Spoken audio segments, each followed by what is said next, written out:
Okay, Cahiarloch agus Achardia in Geardal Chase tá an Osor and Bell saw Corky agus Gurmahagriv as an Curribehan saw agus Loud live in Oak Marial on Cundra on a Hawkduck shore. I think that the debate on the Lisbon Treaty is of vital importance. There is a tendency for some prominent advocates on the yes side, and the government in particular, to play down the real significance of the Lisbon Treaty, to give the impression that it's really about the tidying up of a few loose ends within the European Union to make things a bit more efficient, and doesn't really imply much more than that. In fact, key provisions in the Lisbon Treaty, which I hope to bring out in the course of my introduction, have very, very profound and far-reaching effects if implemented over the next 1-2 decades, not just for the Irish people, but for working people throughout the length and breadth of the European Union itself. Now, I always find it useful with these treaties to step back a little bit and ask myself, what is it really about? What is the broad picture here, rather than getting bogged down immediately in many of the details? And this is a very detailed and twisted document that we have in front of us. And the broad picture is this, that the European Union is now a very, very powerful economic unit with a population of almost 500 million people. A very powerful organisational unit of capitalism, if you like, on a world scale, dominated economically by major transnational EU-based companies, many of which are household names like Siemens, Nestle, Heineken, all those huge corporations which employ tens, in the case of Siemens, hundreds of thousands of workers, and which have a major impact into the economic policy that has been adopted by the European Union and pushed by the European Commission over a long period now. Those major economic interests dominate not just the economies of the European Union, but have a huge presence outside the European Union, in Africa, in Asia, and in Latin America, which are fundamental to their profits as well.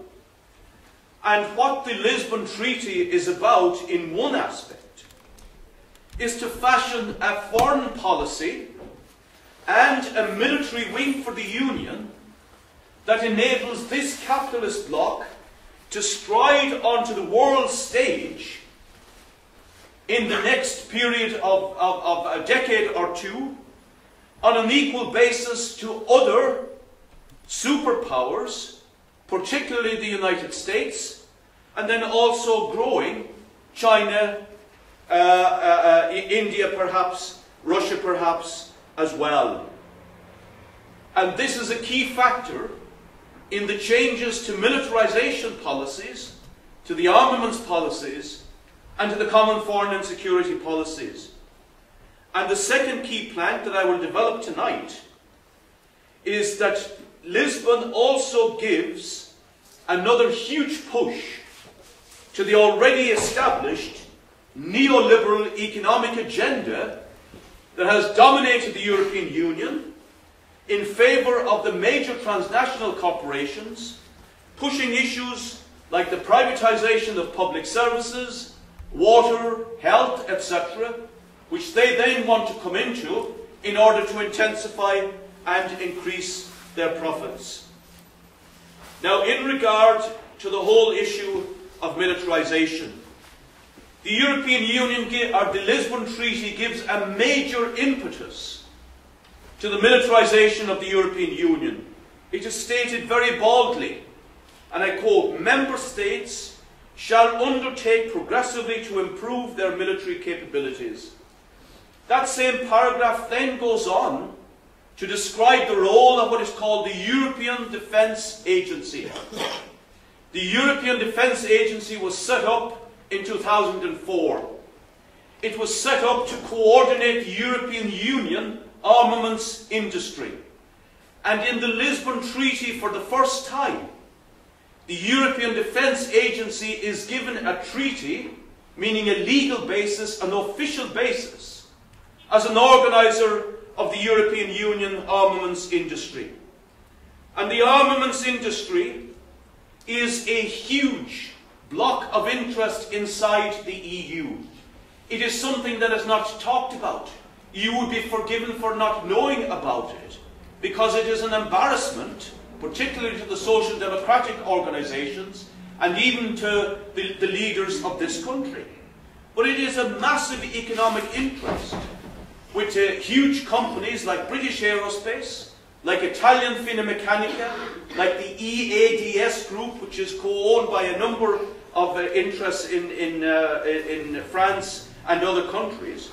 Leaving aside China, in 2005, of armament sales worldwide by the 100 largest arms manufacturers, EU companies accounted for 29%, which was going in the direction of 80 billion euro in 1 year alone.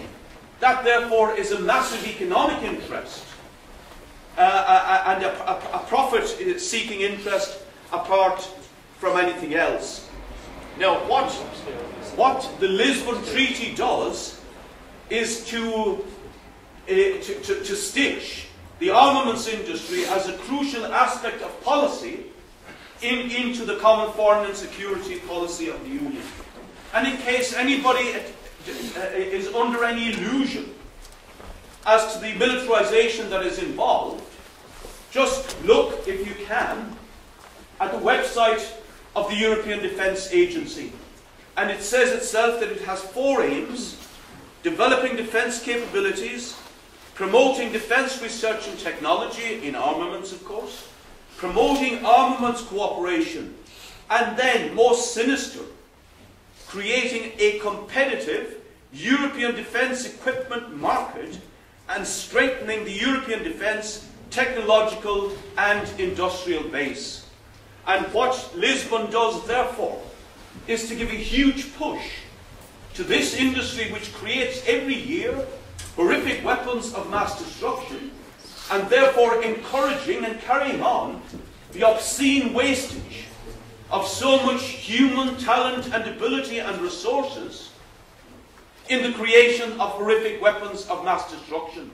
And in fact now, with the Cold War finished, starting an arms race of a new kind between Europe and, of course, the United States of America, which is another huge purveyor and merchant of armaments.